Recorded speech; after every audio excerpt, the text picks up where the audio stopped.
Okay. So I'm sure recessive meaning is clear to you. Same way? Okay. So I'm sure recessive meaning is clear to you. Then what is dominant?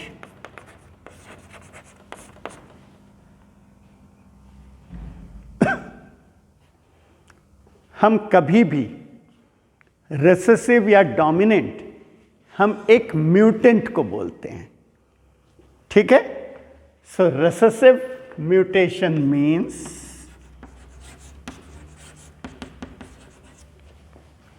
Same way dominant mutation means a gene is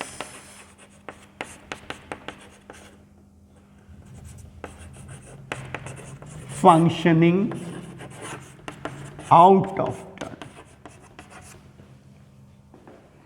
That means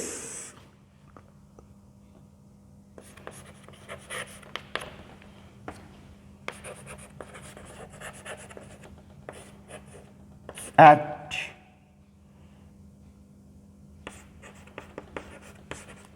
higher level or at other cell types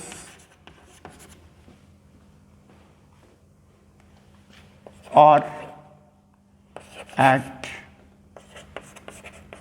other time. इसका मतलब एक gene या तो वो high level function कर रही है, बहुत ज़्यादा फंक्शन कर रही है तो वो डोमिनेट कर गई, या तो वो जीन पहले जहाँ पे नहीं फंक्शन, हर जीन हर सेल्स में नहीं फंक्शन करते, वो बंद रहते हैं। सो अगर वो किसी वैसे सेल में फंक्शन करने लगा जहाँ पे कि पहले नहीं करता था तो एक नया फंक्शन आ जाएगा, या हर जीन हमेशा फंक्शन नहीं कर रहा है।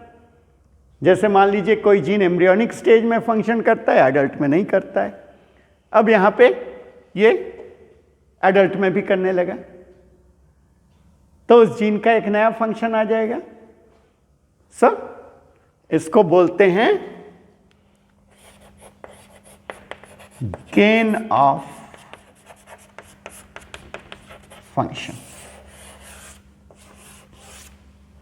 आप सब लोग देखिए, हम सब लोग चुपचाप बैठ करके सुन रहे हैं या हम बता रहे हैं, अगर हम में से कोई एबनॉर्मल बिहेवियर करने लगे, कोई लड़ने लगे, तो वो डोमिनेट करेगा, उसको बोलते हैं डोमिनेट, ठीक है? इसका मतलब उसने अपना नॉर्मल फंक्शन छोड़ करके कुछ एबनॉर्मल फंक्शन करना शुरू किया। Okay, good. So we have learnt dominant and recessive at molecular level.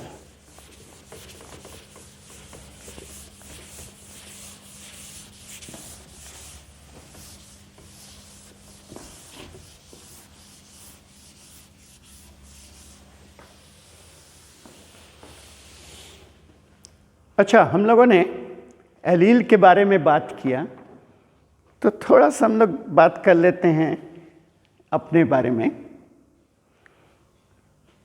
आप में जो जीन्स हैं, हमारे में, सब में, हम लोगों में सेम जीन्स फंक्शन कर रहे हैं। और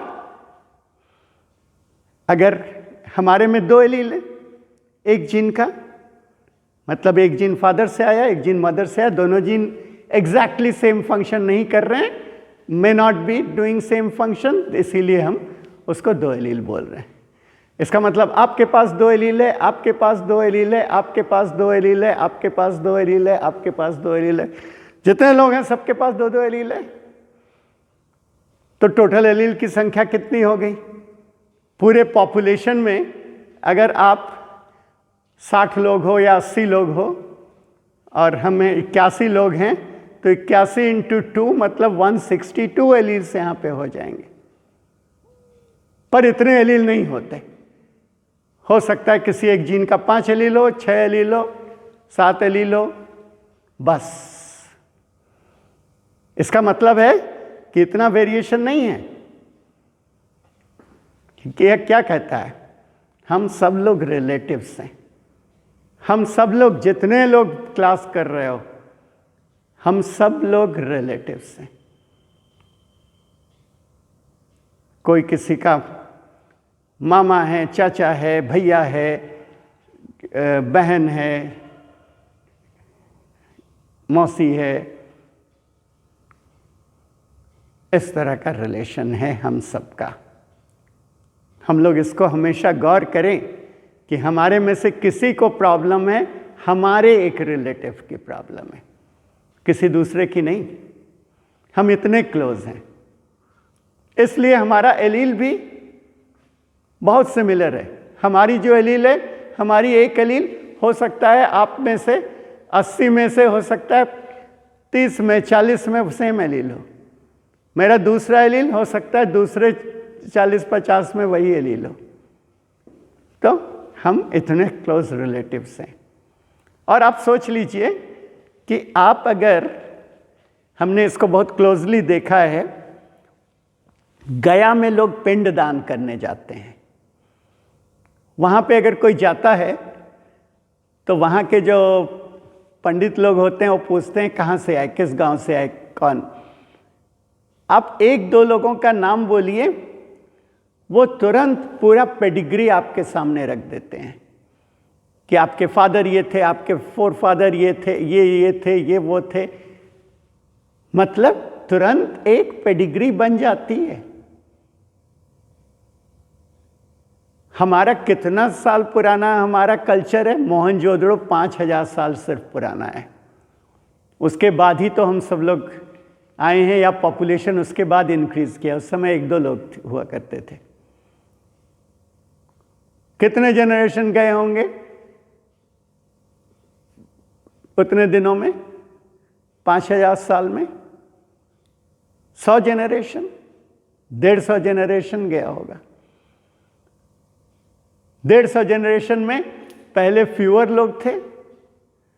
इसका मतलब अगर हम 10 जनरेशन पीछे जाके देखें, 10 जनरेशन की पेडिग्री बनाएं, आप हम कितने सारे में रिलेटिव्स कितने रिलेटिव, क्लोज रिलेटिव निकल जाएंगे। अगर हम 20 जनरेशन पीछे जाएं, सब लोग, हम लोग रिलेटिव निकलेंगे। हम लोग बता पाएंगे कि हमारे फादर ये थे, आप हमारी ये लगती हो, आप हमारे ये लगते हो, ऐसे हम बता पाएंगे। तो हम लोग इतने क्लोज हैं। और हम लोगों को इस पे सभी को वो होना चाहिए कि किसी की परेशानी हम सब की परेशानी, हम सब एक घर के पर्सन हैं। ओके, हम एक और चीज आपसे पूछना चाहते हैं। फीमेल्स और मेल ऐसे ऐसे हम दिखाते हैं, क्यों दिखाते हैं? क्यों फीमेल को ये चाहिए अपने को बताने के लिए, मेल को क्यों ये चाहिए अपने को बताने के लिए? आप हमें आंसर करेंगे इसको। आप खुद अगर आंसर हो गया तो ठीक है, नहीं तो आप पूछेंगे इसको। हम अभी आंसर नहीं कर रहे हैं। ओके, अब हम थोड़ा सा एक बार दूसरे ऑर्गेनिज्म में झांक के देखें। Drosophila is another organism.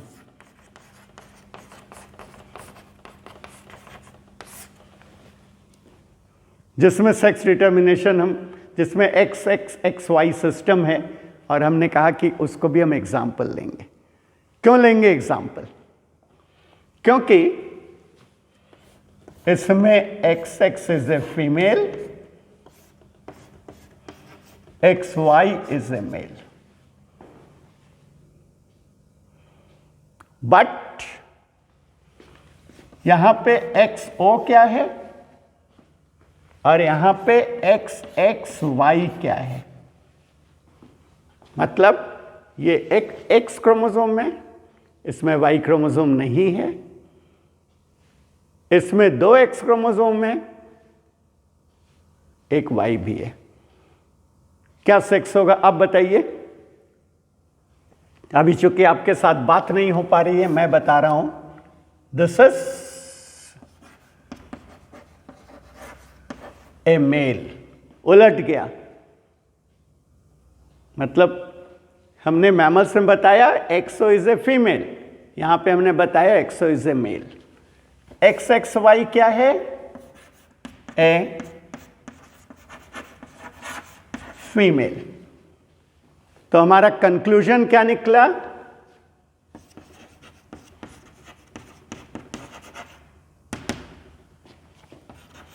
Y is not sex determining। ये हमारा कंक्लूजन है।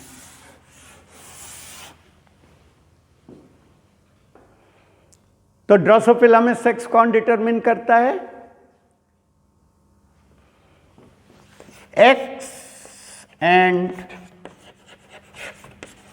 autosomes together decide the sex। कैसे लोगों को पता लगा?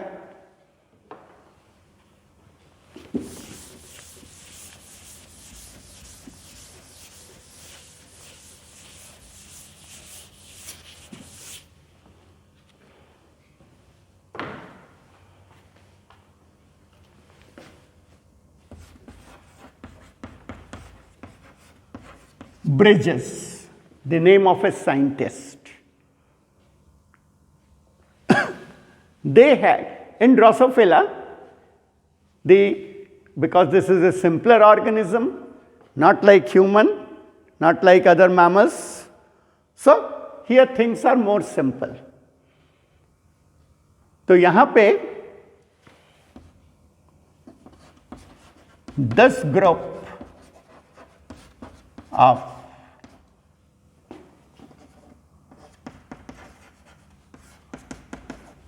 scientists had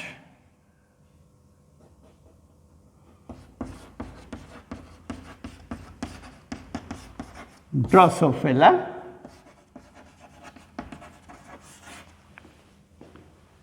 having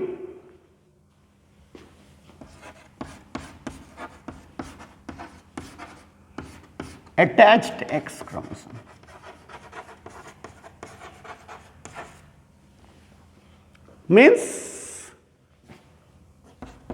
That means the 2 X chromosomes are fused.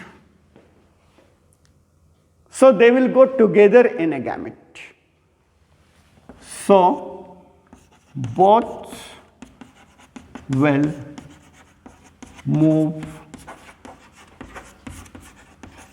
together in a gamete। इसका मतलब है, ये देखिए, ये 2 एक्स क्रोमोसोम है, एक दूसरे से जुड़ा हुआ है। तो जब गैमेट फॉर्म करेगा, एक गैमेट में दोनों एक्स क्रोमोसोम चले जाएंगे क्योंकि ये जुड़े हुए हैं, एक में कोई एक्स क्रोमोसोम नहीं जाएगा। इसका मतलब क्या हुआ?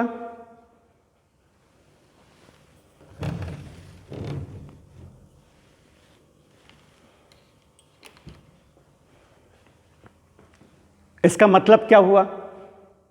इसका मतलब हुआ कि हमारा एक्स क्रोमोसोम जुड़ा हुआ है, एक गैमेट में 2 एक्स क्रोमोसोम चला गया, एक गैमेट में कोई एक्स क्रोमोसोम नहीं गया। अब ये अगर फर्टिलाइज करता है एक स्पर्म से जिसमें 1 एक्स क्रोमोसोम है, तो 3 एक्स क्रोमोसोम बन जाएगा इस इंडिविजुअल में।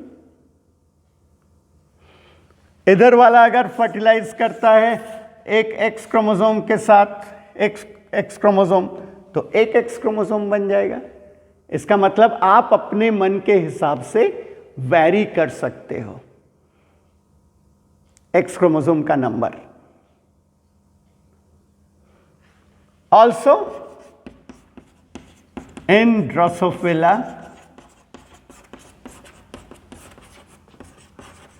rare triploid individuals are found। तो इन्होंने खूब अच्छा सा वो किया। इन्होंने क्या किया,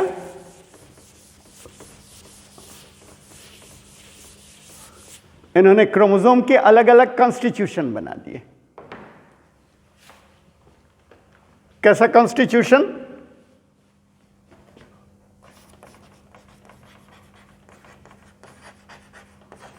दिस इज क्रोमोसोम्स और this is x chromosome,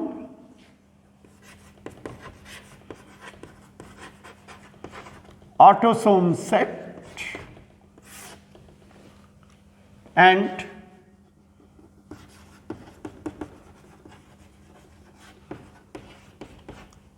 primary sex of individual। तो कैसा है?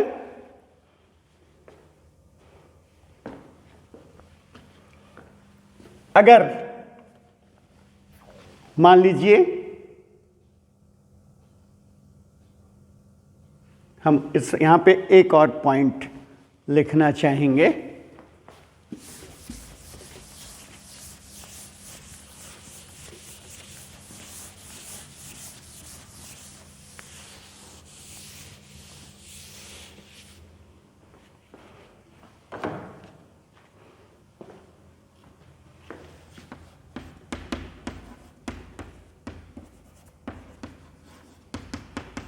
एक्स क्रोमोसोम और ऑटोसोम सेट का रेशियो।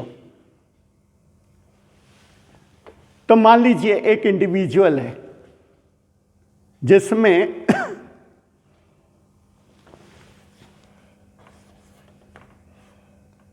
एक्स क्रोमोसोम 3 है, ऑटोसोम का सेट 2 है। इसका मतलब एक्स ऑटोसोम का रेशियो 3:2 इज इक्वल टू कितना हो गया? 1.5। इसका प्राइमरी सेक्स क्या होगा? Primary sex is female like, जिसको ब्रिजेस ने सुपर फीमेल बताया।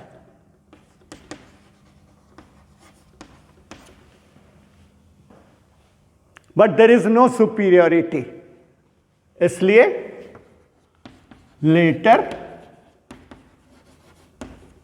Called as meta female. Meta मतलब between, so this is called as meta female. अब हम सेक्स क्रोमोसोम रेशियो को चेंज करें। 2x chromosome, 2 sets of autosome. Set of autosome मतलब जैसे हम लोगों में कितने क्रोमोसोम है हम लोगों के पास? 46 क्रोमोसोम्स है। इसका मतलब 23 पेयर। एक्स वाई को निकाल दीजिए तो 22 पेयर्स हैं।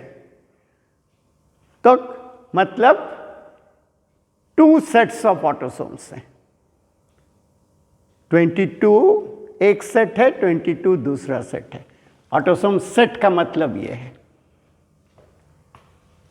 प्राइमरी सेक्स इसमें दिस इज फीमेल। इसमें रेशियो कितना है? 2:2 इज इक्वल टू 1। अगर 2x क्रोमोसोम है, 3 सेट्स ऑफ ऑटोसोम है, मतलब ट्रिप्लॉइड इंडिविजुअल, तो कितना रेशियो हो गया? 2:3 इज इक्वल टू कितना हो गया? 0.67 हो गया.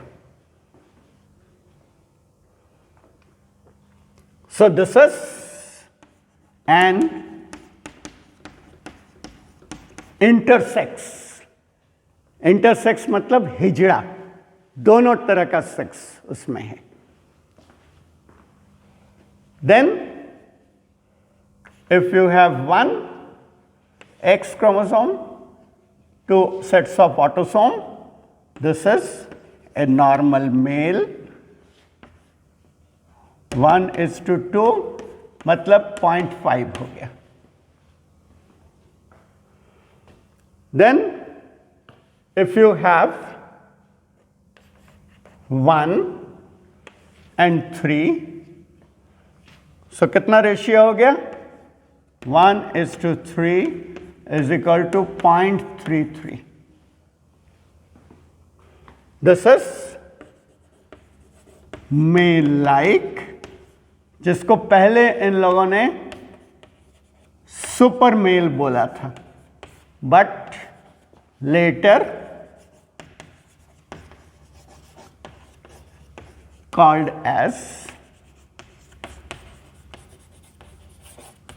metamales. So here the sex is determined by X chromosome autosome ratio.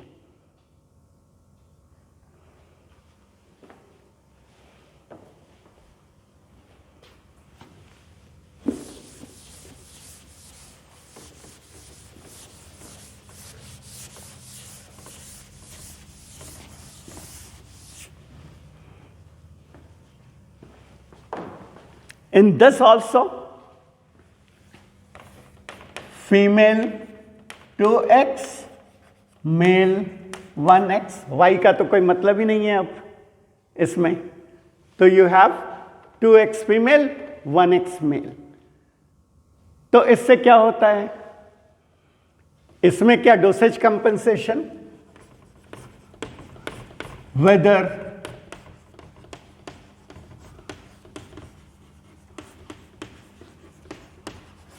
compensation for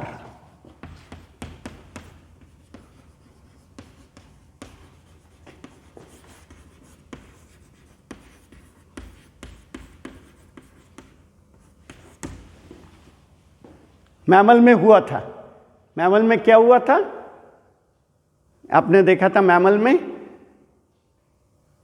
कि one of the 2x chromosome is inactivated. Here, answer is yes.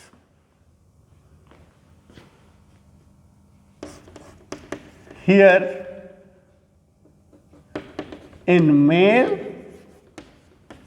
1x single X chromosome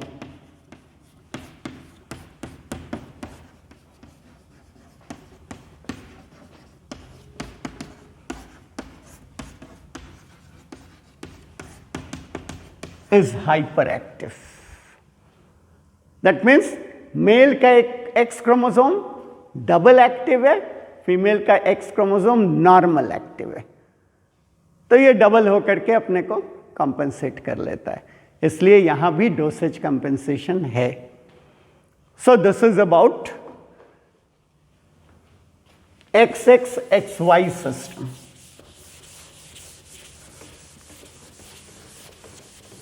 There are other systems.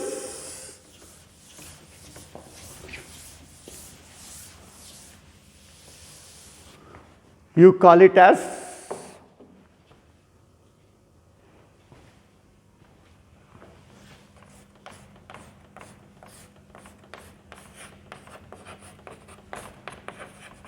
XXXO system. This is found in example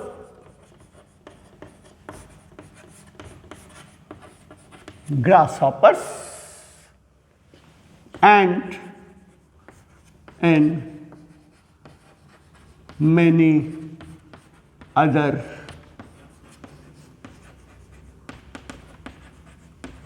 organisms. देखिए Drosophila में Y chromosome sex determination के लिए काम नहीं करता है। सो Drosophila भी इसी तरह का लगभग एग्जाम्पल है XX एक्सो सिस्टम, बट उस थोड़ा सा ज़्यादा इवॉल्व है, उसमें वाई क्रोमोसोम आ गया है, यहाँ पे नहीं है। सो इसमें कैसे ये मेंटेन कैसे करता है? So that means this has even number of chromosome. जैसे ग्रासहॉपर फीमेल में क्रोमोसोम नंबर 16 है, 18 है, 20 है, डिफरेंट स्पीशीज का, मतलब इवन नंबर, 2 एक्स क्रोमोसोम है। मेल के कितने एक्स क्रोमोसोम होंगे, कितने होंगे क्रोमोसोम नंबर? अगर फीमेल का 16 है तो मेल का 15 होगा, अगर फीमेल का 18 है तो मेल का 17 होगा, फीमेल का अगर 20 है तो मेल का 19 होगा, फीमेल का अगर 22 है तो मेल का 21 होगा। तो क्रोमोसोम नंबर 1 कम होगा इन केस ऑफ मेल्स। तो इसमें गैमेट कैसे बनेगी? फीमेल में XX है, जब गैमेट बनेगी एक एक्स क्रोमोसोम एक में जाएगा, दूसरा एक्स क्रोमोसोम दूसरे में चला जाएगा। इसमें गैमेट कैसे बनेगी? XO में, O का मतलब 0, मतलब एक एक्स क्रोमोसोम में। तो इसमें जब गैमेट बनेगी, one will have X chromosome, other will have no X chromosome, autosome दोनों में भी होगा। This is plus autosomes 2 sets, यहां पे प्लस ऑटोसोम्स 1 सेट, इसमें भी प्लस ऑटोसोम्स 1 सेट। यहां पे क्या है? X chromosome plus autosomes 2 sets, तो यहां पे एक्स आ गया प्लस ऑटोसोम्स 1 सेट, यहां पे ओनली 1 सेट ऑफ ऑटोसोम्स। आप सब लोग मियोसिस पढ़े हो, खूब अच्छे से मियोसिस पढ़ा है आपने, इजंट इट? अगर आपको मियोसिस में कोई प्रॉब्लम है तो हम लोग एक क्लास में मियोसिस कैसा होता है, गैमेट किस तरह का होता है, हम लोग उस पर डिस्कस कर सकते हैं, आप हमें बताइएगा। Okay, so this is your XX XO system, कोई प्रॉब्लम नहीं है, मजे से मेंटेन होता है।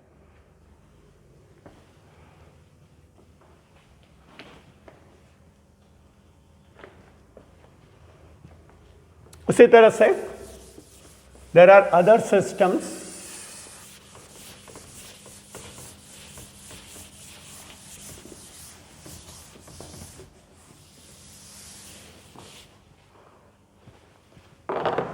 ZZZW system.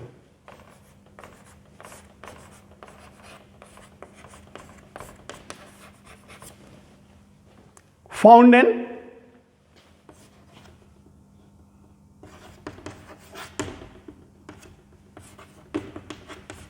birds, reptiles. क्यों बोलते हैं ऐसा? क्यों एक्स क्रोमोसोम नहीं बोल रहे हैं, क्यों ZZZW बोलने लगे? बिकॉज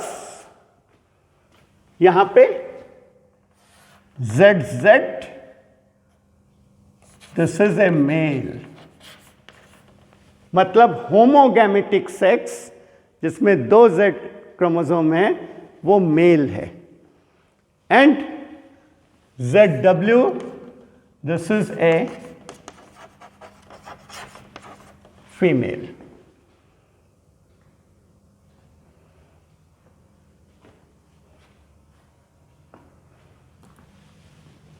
पहले काफी इस पे चर्चा होती थी कि होमोगैमेटिक सेक्स आर ब्यूटीफुल, अब देखिए, बर्ड्स हैं, males look beautiful, females they do not look beautiful. तो काफ़ी साइंटिफिक आर्टिकल्स इस पे मिल जाएंगे आपको, that homogametic sex have beauty. Even human को लेके कंपेयर किया गया है कि females are beautiful than males, but this is not correct. बहुत से बर्ड्स में आप देखेंगे females look good, may not be very good. आप ह्यूमन में देख लीजिए, ऐसा नहीं है कि लड़कियां ही ब्यूटीफुल होती हैं। Some of the boys are very handsome. मैं एक स्टोरी बताऊं। When Rajiv Gandhi became prime minister and one of the news agent, a lady, she went to interview him. Rajiv Gandhi was so handsome कि वो लेडी उनसे बात ही नहीं कर पाई। वो काफ़ी देर बैठी रह गई और फिर she said that I'll not be able to interview you. बाद में she gave statement कि Rajiv Gandhi was so handsome that वो इतनी अट्रैक्ट हो गई या इतना वो हो गई कि उसको वो बोल ही नहीं सकी। तो हमारा कहना है कि yes, you have very handsome male also, very good looking female also. तो ये कंसेप्ट अगर कोई कहता है तो आप इसको एक्सेप्ट मत करना that homogametic sex is associated with beauty. Okay, तो इसको ZZZW का नाम क्यों दिया गया? बिकॉज हमने अभी तक XX को फीमेल बताया था, यहां पे XY को हम फीमेल बता रहे हैं। तो अगर उसमें कंफ्यूजन ना हो इसलिए इसको ZW नाम दे दिया गया, XY उसके बाद Z and W। ठीक है? So this is another kind of sex determination, another kind of sex chromosome system. And then we have haplodiploidy, haploid. Haploid is a male, diploid is a female. This is found in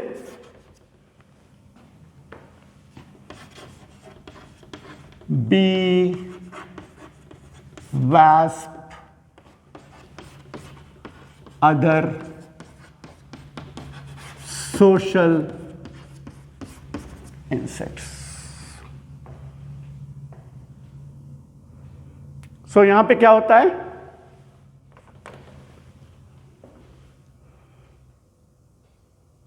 Haploids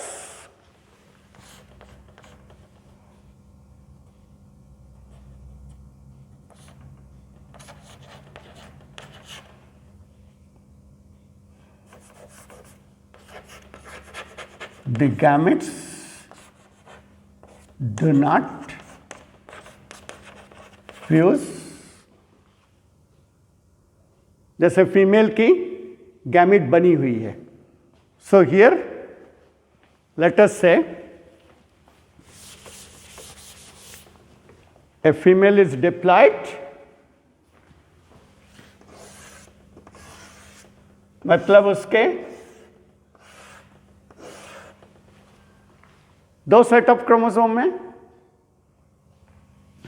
हम अगर दो तरह का chromosome बना दें, ये female है, इसकी गैमेट बनती है, you have 10 and 10।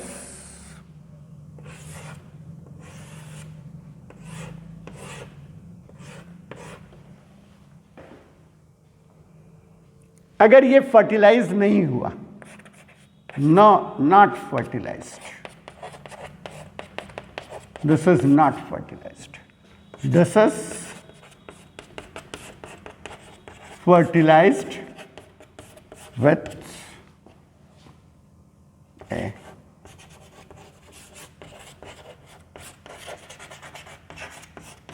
fertilized with a male gamete.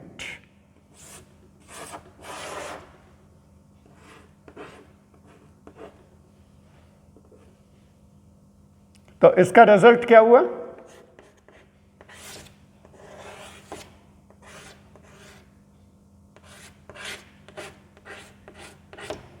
This will be diploid. This is not fertilized, this is haploid.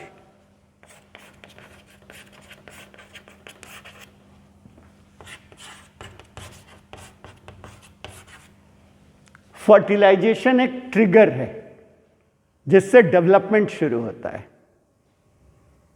और नॉट फर्टिलाइजेशन में वो ट्रिगर नहीं है, डेवलपमेंट नहीं होता है। इन केसेस में फीमेल जानती है कि उसमें कैसे डेवलपमेंट करते हैं। जैसे किसी हैप्लॉइड एग को अगर निडल से प्रिक कर दें तो वो डिवाइड करने लगता है। तो उसी तरह से फीमेल जानती है कि उसको कैसे दबाना होगा, तो हैप्लॉइड भी डेवलप करने लगेंगे। तो इस तरह से वो उसको ट्रिगर करके मेल बनाती है, और नॉर्मल फर्टिलाइजेशन से बनता है जो वो फीमेल बनता है। So this is haploid and diploid. तो बीज में या वैस्प में you have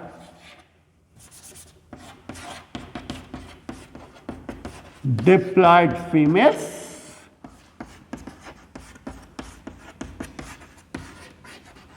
haploid males. Diploid female में दो तरह का होता है, क्वीन एंड वर्कर्स, दोनों डिप्लॉइड है। क्वीन को रॉयल जेली मिल गया, ज़्यादा खाना मिल गया, खूब मोटी हो गई तो वो क्वीन हो गई। रेस्ट ऑल वर्कर्स हैं, उसको उस तरह का खाना नहीं मिला, फैटी नहीं हुआ, but they are very strong, तो वो वर्कर्स हो गए। And haploid they are males, ये कमज़ोर होते हैं, और ये सिर्फ जब मैच्योर होते हैं फर्टिलाइज करते हैं, करके मर जाते हैं। और यही नेचर यही बताता है कि मेल का रोल कितना है, मेल का बस इतना रोल है।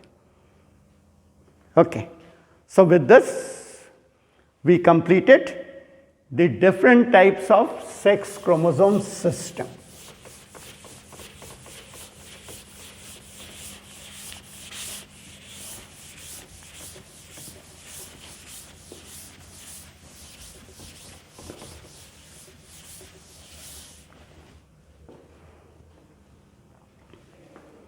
Now we start with another topic, and that is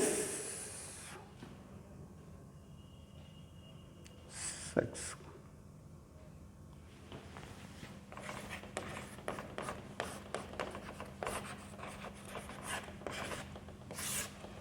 sex linkage.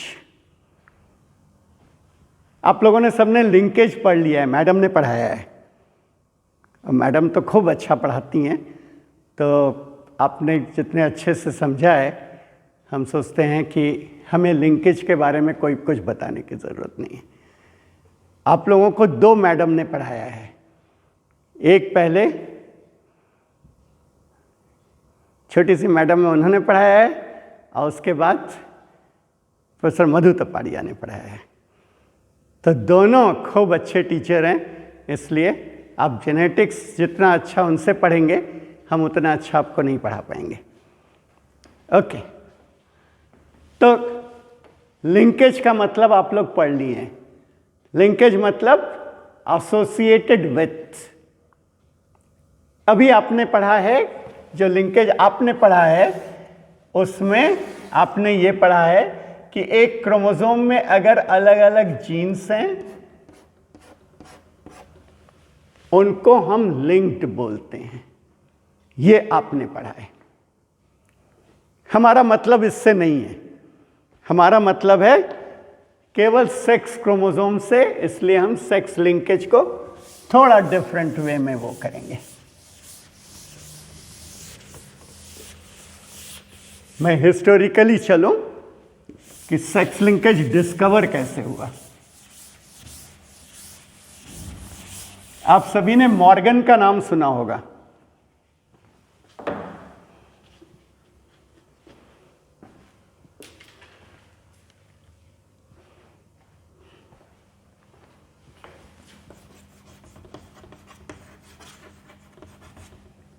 A great scientist, उन्होंने सेक्स लिंकेज डिस्कवर किया। हम आपको बताएं पहले कि कैसे डिस्कवर हुआ, आपको खुद समझ में आ जाएगा। कभी भी कोई डिस्कवरी हुई है तो उसमें definitely discoverer was a great observer, but साथ साथ डिस्कवरी करो करके चीजें उनके पास चल के आई। आप खुद देखोगे, कभी कोई चीज होना रहता है तो आपको लगेगा कि अरे हमको तो इतना हेल्प मिल रहा है, ये चीजें इतना इजी है। कभी कोई काम जिसको कि आप खूब मजे से करते हो, एक दिन नहीं होना होता तो कभी नहीं होगा, वो उस दिन नहीं होगा। अब कितने भी कोशिश करो खराब हो जाएगा। इसका मतलब है कि कुछ एक ये सिस्टम भी काम करता है कि आपको फेवर मिलता है नेचर से या आपको फेवर नहीं मिलता है। तो मॉर्गन को क्या फेवर मिला मैं बताऊं। एक मेल ड्रोसोफिला मॉर्गन के पास चल के आई। Morgan was taking tea in the morning. एक फ्लाई आके उसके पास बैठी। फ्लाई की आंख सफेद थी।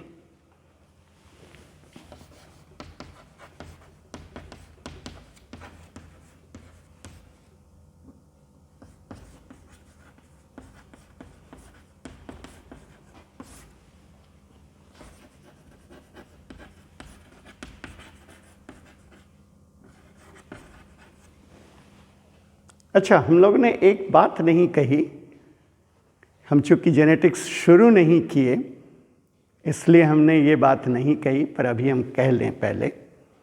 Genetics starts with A mutation. हमेशा जेनेटिक्स शुरू होता है म्यूटेशन से, ठीक है। तो इसलिए हर नाम आप देखोगे, नॉर्मल चीज का नाम म्यूटेंट का नाम है। जैसे मान लीजिए आप में से कोई चश्मा पहना हुआ है, हम कैसे याद रखेंगे? उसका नाम नहीं याद रखेंगे, हम बोलेंगे वो चश्मा वाली। कोई रेड शर्ट पहना हुआ है, वो रेड शर्ट वाला। तो इसका मतलब है हम कुछ हट के जो फिनोटाइप होता है हम उसको याद रखते हैं। तो जेनेटिक्स में म्यूटेशन से जेनेटिक्स शुरू होता है। हम आपको एक स्टोरी बता रहे हैं। मान लीजिए एक जेनेटिसिस्ट है और एक बायोकेमिस्ट है। दोनों को एक एक कार दे दिया गया और उनको कहा गया कि tell about the different parts, the features of different parts of the car. दोनों को पूछा गया। तो एक बायोकेमिस्ट का क्या अप्रोच होगा? पूरे कार को खोल दीजिए, खोल करके एक एक चीज को असेंबल करिए। ये चीज असेंबल हुई, इसका काम ये है, हाँ ये काम करेगा। जेनेटिसिस्ट का क्या काम है? वो क्या करेगा? स्टीयरिंग को तोड़ देगा, कार जाके लड़ा दिया कहीं से। अच्छा अच्छा अच्छा, इसका काम ये था, घुमाना था। I could not turn the car. फिर ब्रेक को तोड़ दिया, ले जाके फिर कहीं पे लड़ा दिया। अरे ब्रेक का काम है गाड़ी रोकना, इसका काम है गाड़ी रोकना। तो इस तरह से चीजों को तोड़ करके जेनेटिसिस्ट बोलता है। Fine, both the things are very important. ऐसे कॉम्प्लेक्स ऑर्गेनिज्म में म्यूटेशन से आप जल्दी पहुंचते हो जीन पे। आपके सामने एक ह्यूमन खड़ा है, उसकी जीन के एनालिसिस करनी है, उसके फंक्शन के एनालिसिस करनी है, तो आप उसको असेंबल नहीं कर सकोगे। तो आपके पास केवल ऑप्शन बचता है कि आप ऐसे ऑर्गेनिज्म को देखिए जिसमें कोई चीज़ नहीं कर पा रहा है, उसमें म्यूटेशन है, वो किस चीज़ जिन पे म्यूटेशन है और क्या नहीं हो रहा है। तो इस तरह से जेनेटिक्स, ऐसे ही जेनेटिक्स की स्टडी होती है। तो नॉर्मल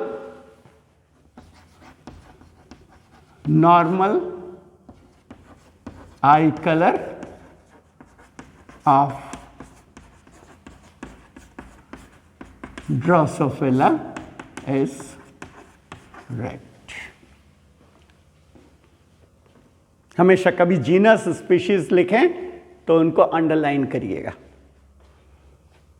तो मॉर्गन के पास एक व्हाइट आइड ड्रोसोफिला केम। उन्होंने उस फ्लाई को पकड़ने की कोशिश की, वो फ्लाई उड़ गई। फिर उन्होंने देखा कि विंडो पे बैठी हुई है, उसको उन्होंने पकड़ लिया और उनको नोबेल प्राइज मिल गया। तो क्या किया उन्होंने क्या किया?